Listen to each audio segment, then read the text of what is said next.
Welcome to Tripping Over the Ottoman. I'm David Van Deusen here with co-host Abby Ryder, And we are two super fans from different generations that deep dive into episodes of the one thing that unites us. and that is the Dick Van Dyke Show. And today we'll be having an in-depth discussion of a wonderful episode called Too Many Stars. And again, this is one of my favorites for a number of reasons that we'll highlight as we go through. Yeah, So, me as well. so this episode was written originally back in May of 1963 by Sheldon Keller and Howard Merrill, revised in September of 1963, and then ultimately filmed September 10th of 1963, directed by none other than our good guy, Jerry Paris. Mm-hmm. And then eventually the episode aired on October 30th, the day before Halloween, 1963. And this is season 3, episode 6. And this is number 68 of the series, if anyone's interested in that. And typically what we've tried to do is always share a little episode synopsis. Do you have one to share? Because I I have a, do. You have one? yeah. Okay. Why Uh, don't you share one and I'll share one? All right. The one of the synopsis that I found says after being tricked into taking on the annual Parents Council show, Rob finds he has too many stars on his hands. That's to the point. Let's see. This says, as director of the annual area variety show, Rob finds himself trapped between casting Laura as this year's leading woman, again, or a dazzlingly talented newcomer to the neighborhood. That was And I pretty like good. the dazzlingly Yeah, yeah, yeah. adjective there, right? That definitely sums her up. Yeah, absolutely. So this episode again has quite an array of characters in the cast, Yes. led by Eleanor Audley, um, who was in 4 Dick Van Dyke Show episodes. In the first, she was actually in the very first episode of the show, Sick Boy and the Sitter, She as a is. Yes, party she's a party goer, right? With party Harvey. goer. Harvey. Yeah. And then thereafter, she was, Mrs. Billings, as Rob would say. Can't say it the way that Dick would say, it, Mrs. Billings or whatever, right?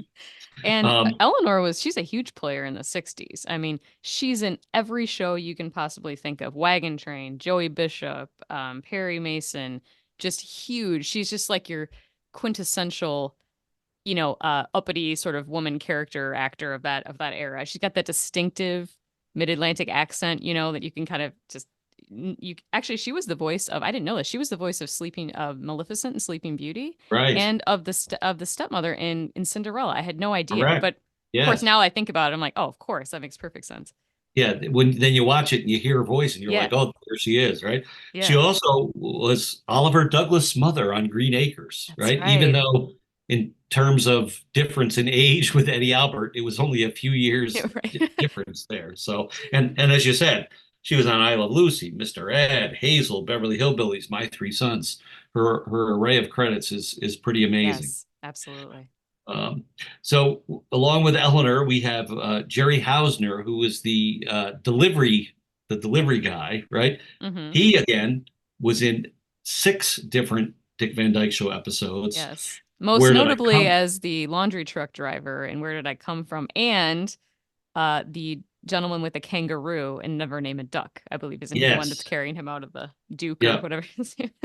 Yeah. The kangaroo that literally dragged him Yeah. across the stage. Frank Adamo told the story that, Jerry was supposed to sort of get comfortable with the kangaroo and didn't have anything to do with it. And when the time came in the show, the kangaroo sort of took over and Oh, just that's pulled so Jerry, right? funny. Oh, That's so funny. and we, if folks are familiar with, Never Name a Duck, there's a weird piece of footage in that where I think they actually reversed the film a little bit or something because Yeah. there's something must have gone haywire when trying to control that kangaroo. Well, yeah, they So kind of reversed the footage so it looked like he was sort of coming back in and out and yeah, made more footage out of it. But yeah, that right, was that was Jerry. Well, then we have two new people we haven't seen before, I don't think, in this show. We have Eddie Ryder and Sylvia Lewis, who we'll probably be talking about more in detail later, who play yep, Anita and Howard LaBost. And I think Howard is supposed to be the new English teacher in town, and Anita is his wife, who again we'll talk more about later. But Eddie was in, again, a bunch of Twilight Zone, Munsters. He's one of the many billions of people that make their appearance on both Bewitched and Dick Van Dyke, which is always weird crossover there. Uh-huh. And then Sylvia, she's got a unique career. We'll talk more about her later, but she's just to give you a little, she's a choreographer, dancer, singer. She selected the songs, and also just overall, she said that this experience for her was her most satisfying work in her entire career, doing the Dick Van Dyke Show, which I think is really Right. cool. Yeah, back to Eddie Ryder for a minute. So he Yeah. was in one other episode, which was Oh, Your Home Sweet Home is My Home. And also he had a brief appearance in It's a Mad, Mad, Mad, Mad World oh, uh, interesting. I didn't know as that. part of his credits. Yes. Cool. Sylvia, interestingly, at this point of the show, was the ex-wife of Dick Van Dyke Show director John Rich. Ah, Um, okay. she began her film career as a dancer in Singing in the Rain. Mm. Soon thereafter, she expanded into acting as well as choreography and worked with Ray Bolger on the ABC network show Where's Raymond? Oh, interesting. And and she also was on Gomer Pyle and Beverly Hillbillies and you know, contributed choreography to any other number of shows. As you said, we'll expand on Sylvia's Yeah. involvement And as I we go on was going to here. jump back a little bit to the writing before we continue on. The Sheldon Keller and Howard Merrill. Now, this episode, when I watched it, I always got the impression it was a Persky and Denoff type of script. It's in that same line of like Big Max Calvada. There's that really nice string of them in the third season that are really good.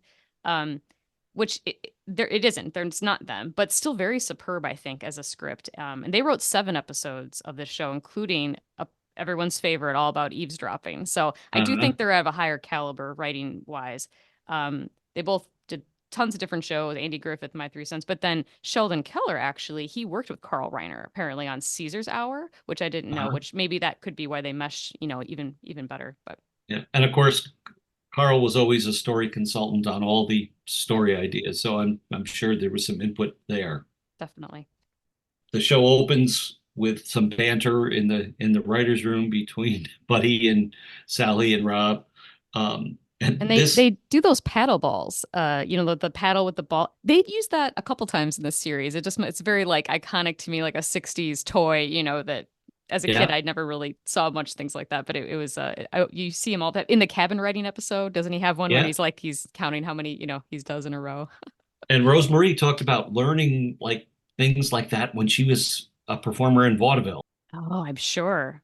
to Yeah. juggle and do all sorts of things. I'm sure probably Yeah. the Powerball had some Yeah. part of some act in Well, vaudeville. even Dick Van Dyke, even though he's a little younger, he had didn't he do like magic tricks, and he had a few Mhm. things sort of in that same vein. I think most performers did back then, it seems like. One of my favorite exchanges here in the office is Sally's discussion about having an if date, Oh yeah. right? If he shows up and he asks me, then I've got a date, right? Yeah, So again, I don't know if Sheldon Keller wrote that or Howard Merrill, but that it's was a great. clever premise, which was right in line with Right in Sally line. Rogers and her seeking out a boyfriend or a Definitely. husband eventually. Yeah. Well, and there's a couple of buddy cracks too at the beginning. They were actually in the original script, but aren't in this one, which I thought were again right in line with what he was saying. He makes something about he says something to Rob in the opening scene about he would like to direct a community show because he get to like order people around and do things. And so in the original script there's something about hey Irving, get me a corned beef sandwich or something like that. And I thought that's exactly what something you would say. Irving, for sure. What a weird name. Corned beef, like he's always talking about his pastrami and everything. But I just thought, oh, that would have been funny to leave in, but they didn't have it in the final for some reason. But All of a sudden, we learn that Mrs. Billings is waiting outside the office, and Rob knows, oh, here she comes. yeah, now we've already seen her and the conflict that he's going to introduce soon, which is, a variety show. We've already seen season 2. Somebody has to play Cleopatra, correct? Right. So we've already kind of know Mrs. Billing. But again, they introduce her as if, you haven't seen it, but we have seen her before. Yeah, here she comes again, from Rob's point of view, anyway, right? Hmm. And then she sort of tries to let him down easy, saying that, she wanted to come personally and let him know that he was not selected to direct their community show. And Rob couldn't be happier, trying to contain himself to show her, to not let her realize that he's very pleased about it, right? Yeah, yeah. And away she goes, and He does his happy sort of, dance. oh yeah, his happy dad. He's got a bunch of those. There's some really good ones in The Office. There's the one where he like I forget what episode this is, but he throws his hat and it lands on the hat rack. Or there's another one where he comes in and like punches the punching bag, and Yeah, he's a lot of those. This one he's sort of just doing a jig. Uncle Spunky's, yeah, when he hits the Yeah. punch. But his glee is short lived as she quickly returns to the office and decides that they can't they can't do that to him, to our Mr. Petrie, and he needs to direct the show. And you wonder how long she was standing outside the door, Yeah. waiting to make her re-entrance. Oh my gosh. Well, and he introduces this conflict that there's going to be this variety show. She wants him to direct it, but he's got this other problem, which is that Laura, being a good dancer and singer and performer, that she is going to want the lead. And he's got two problems there. And one is that if he gives her the lead, people think he's playing favoritism. And if he doesn't, Sally says something like, oh, well, great, he can sleep in the garage or something like that. Yeah.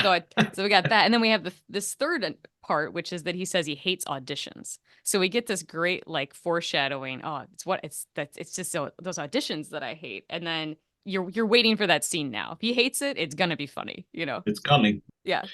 So on he goes to home, and then starts to talk with Laura about, oh, guess who showed up at the office today? And she sort of plays very dumb, and like she doesn't know anything about it. And who arrives on the scene but Jerry Hausner, as we talked about, delivering all the snacks.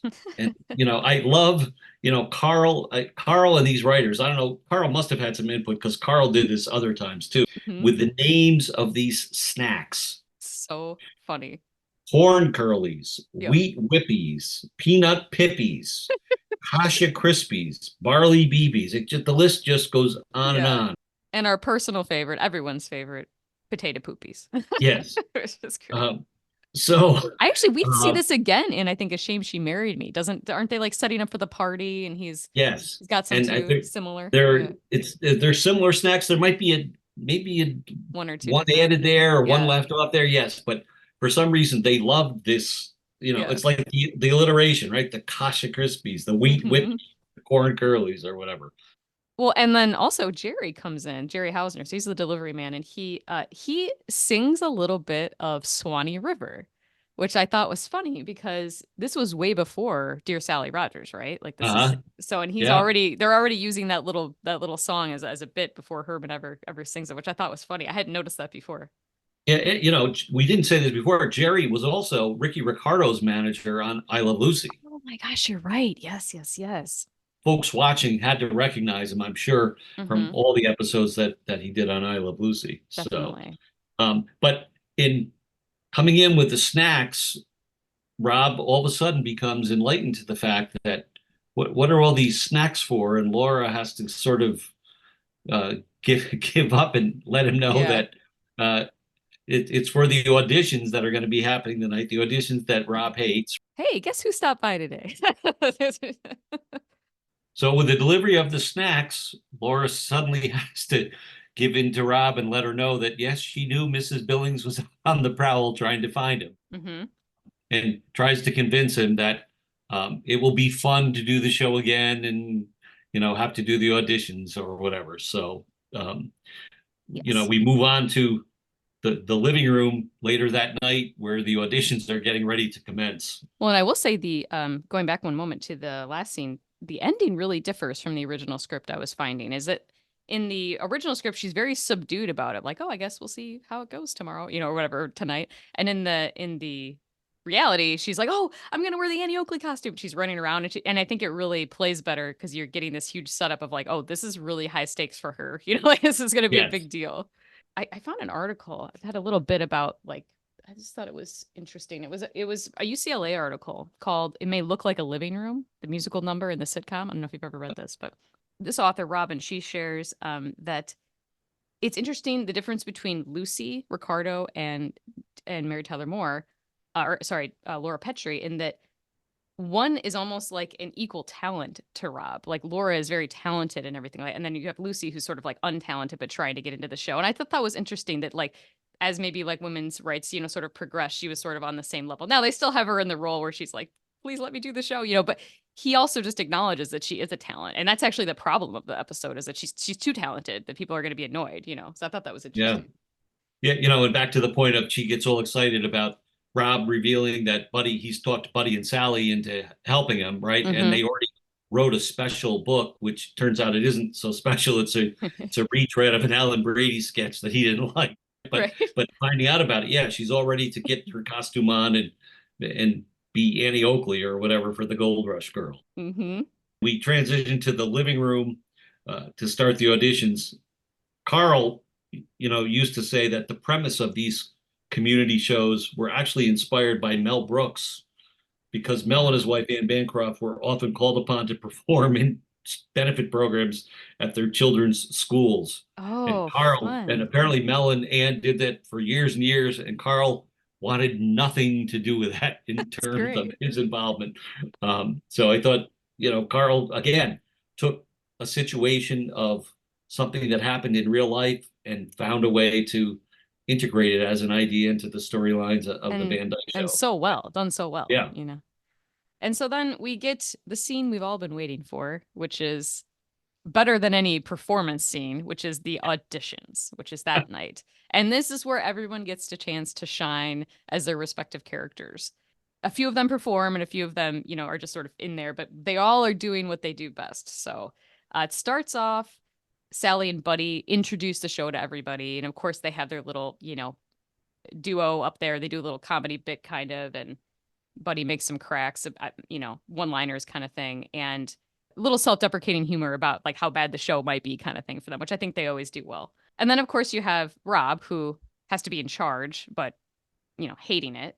And not so much he's not scared of it or nervous, he's just annoyed. Like these people are Yes. bad. Like this is going to be a bad show. Like just a lot of, you know, time and energy. And then we start with the audition performances. Right. And who goes first? Millie, our Millie. favorite next door neighbor, right? Who walks right up before Rob's even finished saying that the auditions are about to start. She just walks right in front of him, goes up. Hilarious. This might be one of my favorite Anne Morgan Gilbert bits of the whole series. It's just Uh-huh. unbelievably good. Do we know? Okay, so she sings a song, a sentimental love song that she wrote, words and you know lyrics by Mildred Helper, and then she says her full address and name. You know, Yes. it's very official. So Millie's doing what she does best, which is that she's absolutely talentless, but she's taking it so seriously. You know, like this is like really, really serious. This is really you know, formal, and it just it plays so funny. Do we know who wrote the song? Because it's in the We do. script. So the song actually was a little ditty called My Heart that Sheldon Keller, who wrote the episode, he had written the song with his occasional writing partner, Larry Gelbart.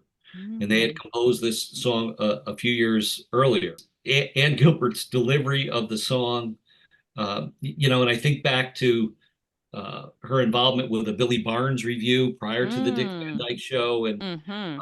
she must have been, great fun to watch as part of a review program like that. So wish we had some video of those things, of course, which Yeah. do not And exist. And I believe, correct me if I'm wrong, but I thought Jerry Paris had told the story that they didn't want to cast Anne right away as his wife because she wasn't, you know, sort of the quote like beautiful wife kind of look. And he said she's really funny, like you got to cast her kind of thing. Which I'm like that's really awesome to hear that. I know Jerry definitely suggested Ann be involved. That's cool.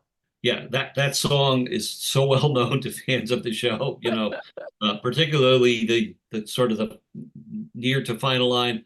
But I'm first, I'll kill myself. I'm funny that way. I'm funny that way. Yeah. So good.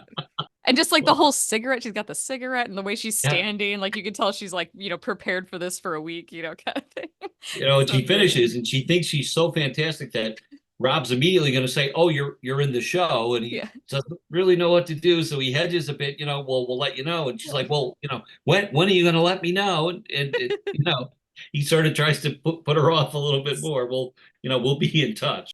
Yeah, yeah.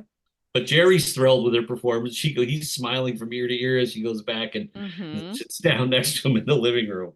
Now, is Laura next or is Mel next? Can't remember the order. Laura's next. That's what I thought. Okay. Yeah. So she does her, basically, she's assumed, so this is, you know, Laura's role, which is that she sort of has this like fake humility, you know, like, oh, I don't know if I'm going to get the part, you know, kind of thing. But she knows very well that she probably is going to get it. And Yeah, I so don't she know. sort of, I was gonna say, I don't know if Laura's worse or Mrs. Billings is Right. worse, because Yeah. Mrs. Billings like sort of assumes Laura will be the star Yes. of the show, like she Yes. always is, and she's Yes. so gracious and she's so humble.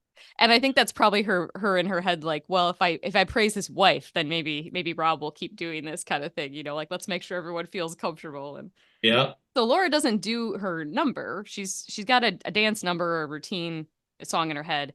And instead of performing it, she says, well, she can't really dance on the carpet, so she's going to walk through it. And so she sort of walks everyone through the choreography. I'm going to do a sachet here, all these different plies here, or whatever she's going to do. I'm wondering if that was mostly her choreographing that, or if Sylvia Lewis was helping out with that in the. I don't know. I would wonder how that came about. But I don't know that. Yeah. I would think that, yeah, when you look in the script, those descriptions are there. So yeah, whether they got help from Sylvia or the guys knew how to write what she would do. right. But the most memorable line is, as she talks through it is, then you get to the point, and the important line is to sell it with a look. And Yeah, she look, gives so that look, right? yeah. Which again lays some foreshadowing for Yes. what will happen later in the episode. Oh, good. So good. Along with, she'll end it with a big finish, Yep. right? On her drum, right? Just laying on her Yes. drum or whatever. Yeah. Yeah. Oh. And Mrs. Billings just says, "Oh, the bigger they are, the nicer they are," or something to that effect, And right? she is good. She's great. You can tell she knows how to dance. You're excited to maybe see this performance, but you also know, like, because of course, Millie just went. So of course when she follows that, it's clear, like, oh, everyone here is talentless except for Laura. So it's a good contrast. Because then you have it now bookended her performance with Mel, who Yes. again, I think one of Richard Deacon's best performances. He just gets so much to do here. He never has these Yes. big sort of chunks, to do. Yeah. And so he tells Rob that he's fools around with ventriloquism. And so he, Yeah. he Sort says, of, oh, he sort of mumbles it, right? yeah, yeah, yeah. He's Very, almost like ashamed of it. Yeah. oh, yeah, exactly. Mel here, perfectly insecure as always. Like he never has much to offer, and he's very insecure about it, and it works perfectly. So he brings out this dummy who looks exactly like him, which is a riot. It's got the glasses, the bald head, everything. You showed me a color picture of this episode at one point, and Yeah. if anyone doesn't know, I found this fascinating. Their jackets of the dummy and Mel are bright red. Right. It was just so striking. I had no idea, in black and white. It just didn't even occur to me, which is very cool. Rob says to Buddy and Sally, does your show, will there be a part for a ventriloquist? And Buddy says, well, no, but there'll be a part for a dummy. So again, the writing there is so in alignment with Buddy's So typical good. retorts toward Mel. And he's made the dummy joke a million times in the series, so it works perfect. Oh my gosh. He's so good. But the ventriloquist routine is Oh, just so bad with Dummy McGee. Dummy McGee, and he makes the best part was he could have just moved his lips a lot when the dummy's talking. That would have been hilarious. But he goes this extra step where even when he's talking, he accidentally moves the dummy's lips as he's talking. So the dummy's lips are moving almost the entire time, which is just like adds this hilarious layer that you wouldn't have even thought of. I mean, it's so funny. He says, oh, I need a glass of water, to do this trick. And so he gets the water. And of course, everyone knows the old ventriloquism trick where you sort of drink and then the dummy's talking like while you're drinking. Like, how is he doing that? Mel just drinks the entire glass of water, puts it down, and then just continues right along with the bit like nothing happened. Yeah, the whole thing. The shot of Dick or Rob. Oh, I was just gonna say it's almost better watching Dick and Mary Laura and Rob react to his thing. Yeah. It's the actors in this series, they do so much reacting instead of Yes. acting, and it sells everything. I mean, Rob sort of like looks around like, did anybody else Yeah. notice that his lips were moving, or that Yeah, has sort of anyone thing, seen right? this? This is bad, And Oh then my of God. course Laura's just sort of like dumbstruck, like how is this happening? Just so good. Oh, then of course, so it ends, and Rob kind of confronts him like, hey, you do know your lips move a little bit, and he goes, oh, well, they're better than they used to be, Yeah. It was just I like how Rob also goes over to talk to Mel, and somehow his finger gets oh yeah, bit in the dummy's mouth. he's so good at that too. Yeah, the Gets physical, bitten. again, the Yeah. physical comedy. Oh, and then Mel drops the dummy, which adds to it, his whole Oh, body falls off. I mean, the whole thing is it's just a riot. It might be the best. And then, of course, the best part, I think, is he says, can we be in the show? And Rob's like, ah, we'll same thing you did to Millie. Like, we'll get back to you. We'll let you know, kind of thing. And he sort of gets kind of upset, and takes the dummy over to his seat, opens his briefcase, like throws the dummy and shuts it, kind of sits down in a hump, Huff just sort of like Oh, pouting almost. It was just yeah, and hysterical. yes, I was going to say the look that Yes. Deacon gave was Yes. Just classic. classic. Yeah, so we've had like three setups, right? We had Millie with her number and Laura explaining what a delightful thing is with Mrs. Billings, giving her all the courtesies of that, Mm-hmm. and poor Mel's ventriloquism dummy. Um, to we finally turn to, is there anybody else who would like to do something? And you can sort of see the new neighbors in the background who are a little tentative, and finally, Howard, Eddie Ryder speaks Mm-hmm. up and introduces himself, and Laura says, yes, Howard is the new English teacher, and he introduces his wife, Anita. Mm-hmm. So interestingly, LaBost, um, that the LaBost character name comes from Carl's wife, who was Estelle LaBost.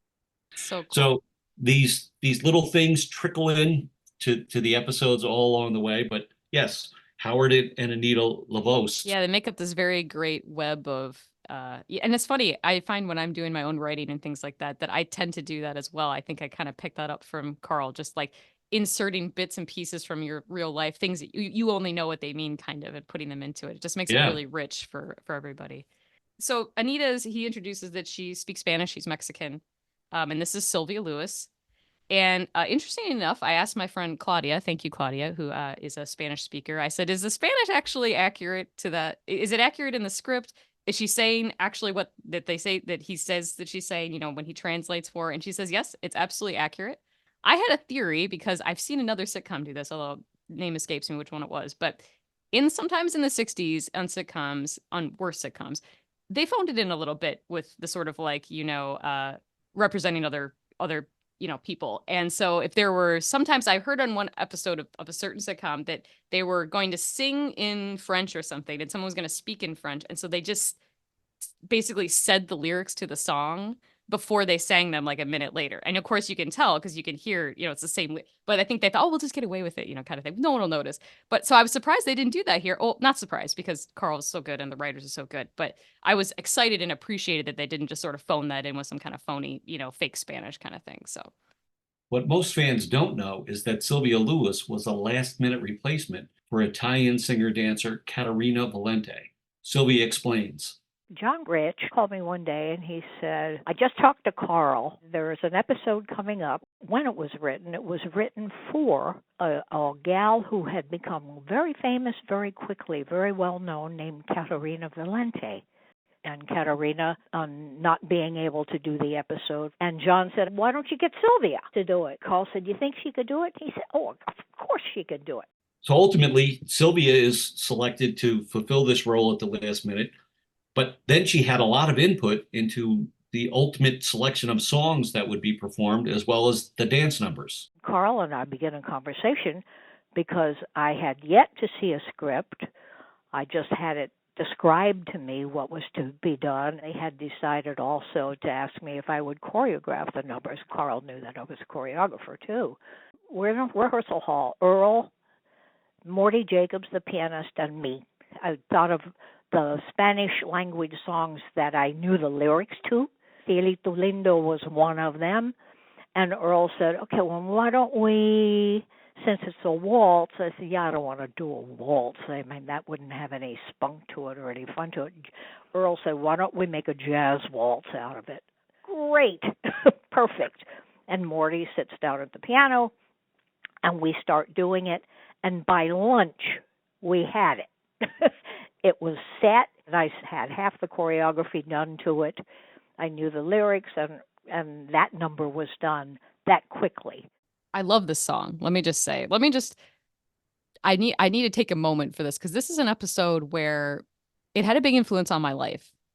And I wonder if it does for others as well. Basically, when I was a kid, my family, they're not performers. There's no musicians or actors, things like that. But I always enjoyed it. And I saw this probably when I was like 5 years old. And I was similar to seeing, there's an episode of I Love Lucy where Ricky Ricardo sings Babalu. And it's just like sort of like raw, like African, he's just really in the zone. It's very raw and like electric. And I was like, I was so taken aback by it. I'd never seen anything like that, that kind of performance, And this was the same for me with Sylvia. When she dances and sings, it's like she is so electric. She is so raw. It's so sensual. Like she's so magnetic, like just charisma, just like pouring out of her pores. And it really, really made me love dance.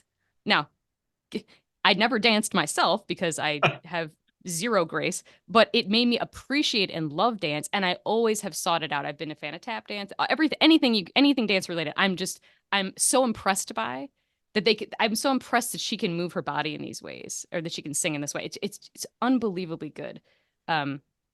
So that for me, this is a big deal when she does this performance, but.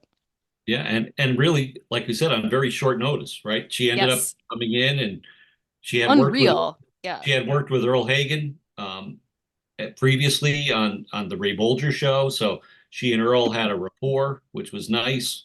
If you don't mind, I share another personal anecdote, which is that Sylvia, a couple of years ago, I wrote her a letter, and she wrote me a letter back. And Ah, it was one of the highlights of my life, I will say. And I was going to share just a couple bits from it because it has to do with this scene. She said, I tell anyone who asks, the most fun and satisfaction I ever had before a camera was my job, that job on the Dick Van Dyke Show. Best because I had all my faculties working full bore. I had just come from doing Anita in a production of West Side Story, which makes sense why her name is Anita now, for a few weeks. And my Latina mindset was primed for the Dick Van Dyke Show performance. It was the most fun, talk about freeing, ever. The fact that the show was filmed in front of a live audience really was like a dream to me. To me, it's the best, most perfect sitcom episode, certainly, that I've ever been involved in. The most satisfying week in my entire career from every aspect, because the cast, every single one of those people was just stellar, adorable, talented, pro people, performers. It is the moment of my entire career where everything worked. I just thought that was so cool that was in all of her career. This was like her moment that she loved so much. And I loved that, Anita, I never knew that, West Side Story makes yeah. sense now, but very cool, but very touched that I got a letter. I will cherish it always. It's very cool. Sylvia does this amazing dance number, right? And in the midst of it, Rob and everyone else is just enthralled with what's going on. Unfortunately, Rob glances to his right and sees Laura now, who is just overwhelmed with the fact that, Crestfallen. what's going to happen now? Because this woman is amazing. And I think Sylvia does an amazing job where she's sort of quiet at the beginning. Oh, hi. Yeah, no, I don't need to perform. Laura's just so good. I don't need to do it. She plays this like sort of, quiet, sort of quiet. And then when that music hits, it's like, bam, like she just comes out of like a floodgate, like doors just fly open. And then she even has a skirt on that looks like a normal skirt. But when she starts dancing, you realize it's split down the middle. It just got like a leotard, and so it just goes flying up. It's just the most amazing moment where she just explodes almost, and it makes it so much funnier. I would agree with you. So we land at the end of the number, and the crowd literally erupts, gives her a standing ovation. The number finishes, and we have a shot of Laura, who now recognizes there's some stiff competition in the room. And then you can almost see the look on Rob's face that he realizes he's going to be put in a very tricky position to have to pick this female lead for the show.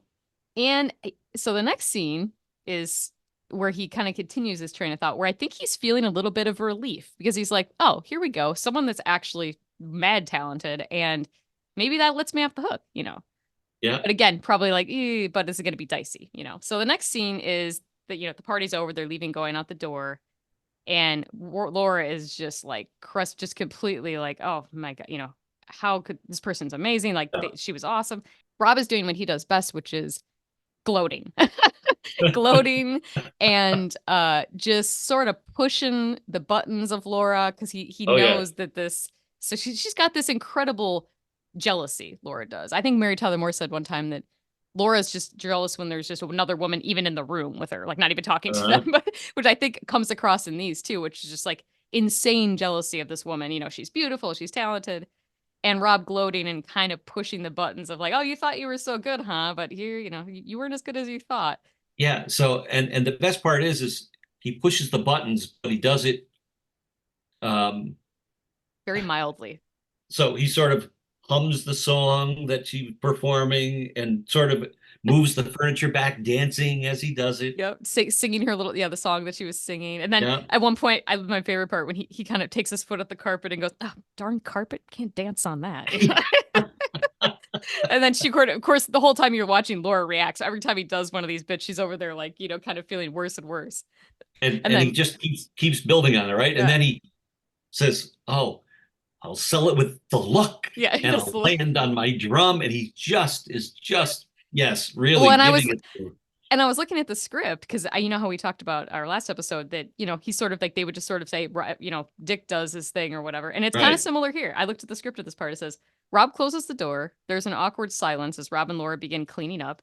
Rob hums Ciolito Lindo and imitates a bit of Anita's dance. That's all it says. And all that stuff was him coming up with this incredible little shtick that's just best of the whole. I mean, it's so amazing. And especially once they get talking too, once Laura starts talking to him about it, which also so Laura tries to engage him, and the next lines are classic, and Rob says the whole thing was just a trick. She fooled everybody. You come out and sing great and dance great, people are going to think you're talented. But she didn't fool me, though, not for one minute. I saw right through it. This is the best line, right? You take away all that fabulous dancing, all that great singing, and what is there left? Nothing but that haunting beauty. That's so great. Just his face on that. Oh, God. He's just his delivery, unbelievable. The expression on his face. The way it just builds to that. Oh, just so great. And I think if you were in a room of Dick Van Dyke Show fans, and you just turned to somebody and you said, haunting beauty, they would know exactly what you're talking about. Definitely.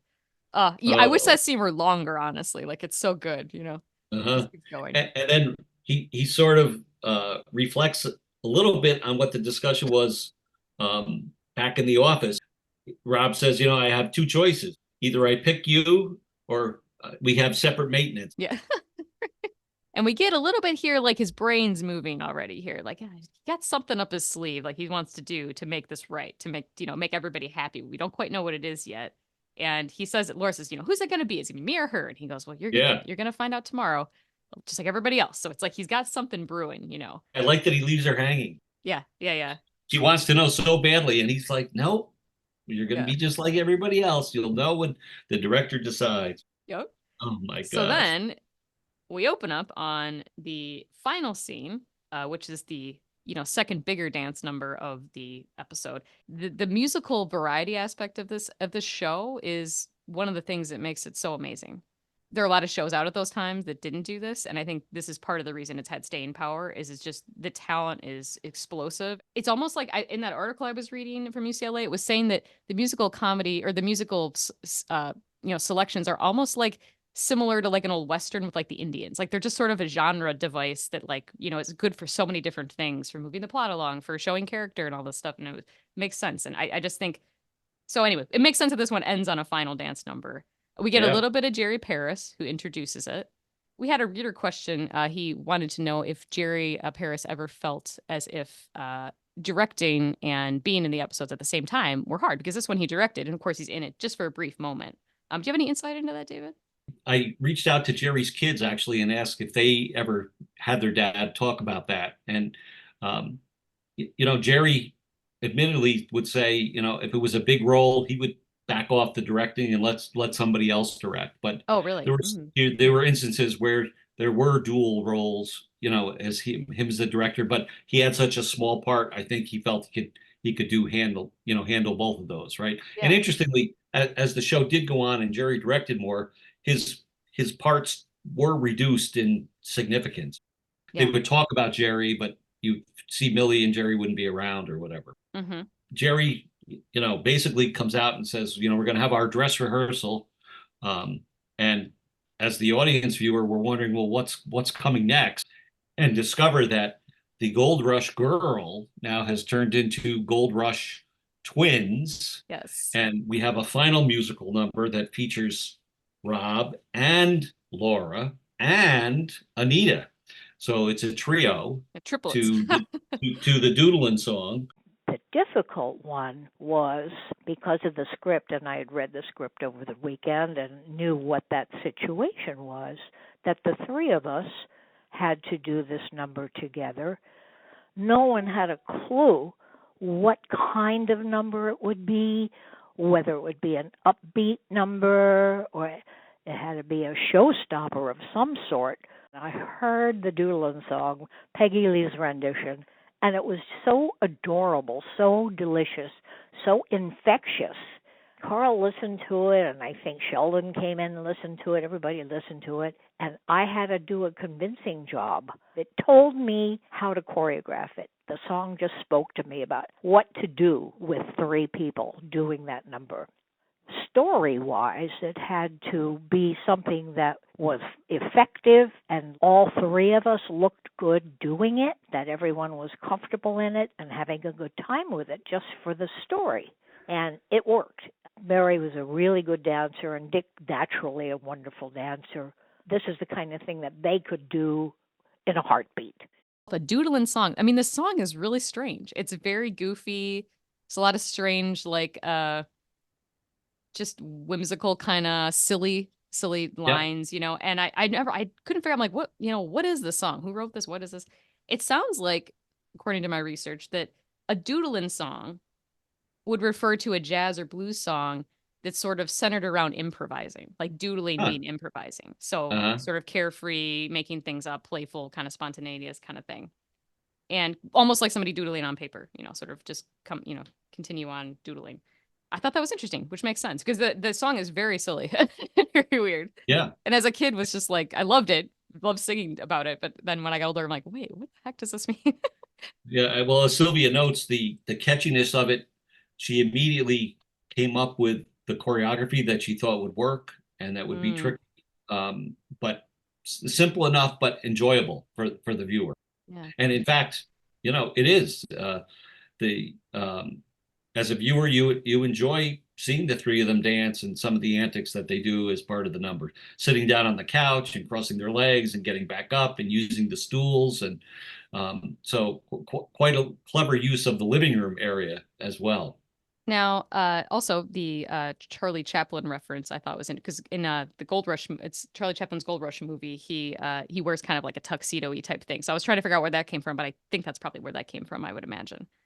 There was a bit on Facebook, on I believe it was the official Dick Van Dyke Show books Facebook page, where they reached out to Sylvia regarding something in the dance, and I had never noticed this before, and the many times I'd seen it, which is that there is a moment right when they're in front of the couch that Dick actually grabs Anita's hand, and they hold hands for 1 second, and then I think they sit down or they move. I can't remember. They move after that, and people were noticing it, which again, I never noticed it. People were noticing it and wondering, was there something weird there? You know, what was going on there? As if there was some sort of, story and, or some sort of thing going on behind the scenes kind of thing. But so anyway, she shared with that Facebook page a little bit about what she thinks about that. And I thought it was hilarious. She says, I'm absolutely fascinated by the interest in that tiny little moment of the Doodlin' song when Dick touched my hand. Much conjecture has been bandied about with respect to the moment and makes me giggle because everyone seems to read into the gesture something that has no relevance. The fact is, the three of us were dancing close together for those few bars of music, and we had to stay in a straight line. Since we were filming a live performance, we didn't want to make any mistakes, and in order to maintain our straight line at that part of the dance, Dick grabbed my hand at that accidental bump so we could all stay on balance and in the straight line. Nothing more, nothing less. Just dancers doing what dancers do to keep things from falling apart. There was no motive or issue of any kind connected with that move. It's amazing how people really pay attention to detail. Well, yeah. You found your people, Sylvia. We pay attention to detail. Yes, we Dick Van Dyke Show fans, yes, are attuned to a number of details as we watch episodes, for sure. They finished the number. It's well received. Again, pulling the hats down over their heads at the end, sort of to have a little bit of fun. And it's fun. You can tell that the choreography was probably a little bit less than her potential. I mean, Maury Tyler Moore was a great dancer, but probably not as great as Sylvia Lewis. I'm guessing just, she was on Broadway. And then, Dick Van Dyke, he's sort of a self-learner, dancer. So yeah. I think what she did, it really made them all look good together, though, which I think was what she was trying to do. We move to the final tag scene where clearly the show has happened and they're all back at the Petrie living room for a cast party, if you will. And I thought, again, the detail, you look at the various costumes. Mel has like a Mm. Indian headdress on, and Yep. Mrs. Billings is sort of like a flapper kind of look. And yeah, Jerry Hausner, the delivery guy there, is in some sort of costume. Then there's also some other person there in the group that we never met, yeah. Just and we who's don't this even know who person? he is, Yeah. but he's there. Frank Adamo is there, Mhm. as part of the group, and they sort of discuss the success of the show. And she says, "Oh yes, it was the best show ever, but they only lost $75 as compared to maybe what they lost on other shows." It just makes me think of Carl's real life experience where, where they losing money on all these variety things he would do too, with the school. Oh, Oh that's so my funny. gosh. I'm sure. The cunning of Mrs. Billings shows through again because she asks Rob for his autograph, and he says, "Oh yes, I'll give you my autograph," which he promptly signs the clipboard, only to discover that Mrs. Billings has suckered him in by his signature. He's agreed to direct the next year's show again. Yeah, but you get a little bit that like, yeah, he hates it, but it's fine. Kind of like he hate, but it's like he secretly kind of likes it. He gets being in charge and telling what people what to do, and being the guy that kind of pull it all together. Like I think he kind of likes that, as a Yep. character, which I think is why you don't feel too bad for him when he finally does it. Like, well, he'll enjoy it. And in the end, as a viewer, you sort of feel like you were part of the show. Like everybody Yeah. contributed and had a good time. And you're right that, yeah, they'll do it again next year. Yeah, I think that's really cool. This episode, in some ways, quite different, having the musical numbers. But again, very segmented scenes. We talked earlier on about Millie and Mel and Laura's things. Very segmented. The scene after the auditions where Rob really sticks it to Laura. Some great writing here. Great writing and performing. That's a wrap for today. We hope that you have enjoyed revisiting with us our look at today's episode of Too Many Stars. And we just want to say, if you're looking for a place to really escape and immerse yourself in the world of your favorite sitcom, you found your home. It's us. Yes. So make sure you subscribe to our channel on YouTube here so you get notified when the new episodes are available.